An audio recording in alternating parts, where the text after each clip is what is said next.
McGraw-Hill Audio presents Jack Welch and the G.E. Way.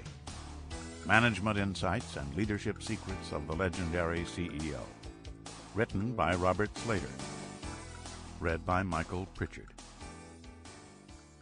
Part 1. Act like a leader, not a manager. Find great ideas, exaggerate them, and spread them like hell around the business with the speed of light. Chapter 1. Embrace change. Don't fear it. Too many managers are afraid to change. Too many managers believe that standing still is the best business strategy, probably because it's the safest. Jack Welch says it's nonsense to fear change. Welch, the tomorrow-driven leader, loves change. He finds it exciting, daring, imaginative. Thinking about change, he argues, keeps everyone alert and on their toes. Change, he notes, is a big part of the reality of business. Take the business environment. It is constantly changing.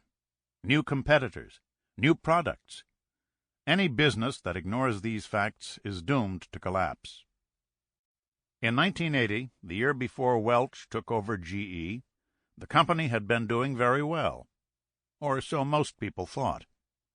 It had sales of $25 billion, with profits of $1.5 billion, and was hailed as a model organization by many of the popular management textbooks used by business schools across the country. Still, the chairman of GE was worried. Perhaps he didn't believe the textbooks. He worried that without some major changes in its structure, its products, and its size, GE would falter. He knew that the business environment was becoming more competitive. He believed that these changes could spell big trouble for GE, and that the most effective way for a company to deal with a constantly evolving business environment was to adjust and adapt as required. His task would not be easy, for, as he liked to point out, change has no constituency. He would find it difficult to rally huge numbers of employees behind his plans. Few people in business find change enjoyable. The very idea of tweaking a tradition-bound company like General Electric seemed absurd to many people, but not to Jack Welch. In contrast to almost everyone else, he understood the perils that confronted large corporations like GE during the 1970s and 1980s. Others preferred to dismiss those perils as minor blips on the screen. And why not? By ignoring the warning signals, they could keep their heads in the sand, and they wouldn't have to change their ways. Nonetheless, high-tech industries and global competitors were popping up, challenging GE for sales and market share. They were producing products of ever-improving quality at higher standards of productivity. And all of these changes were occurring at a more and more rapid pace. Jack Welch not only recognized that such changes could not be avoided, he embraced them with his usual intensity.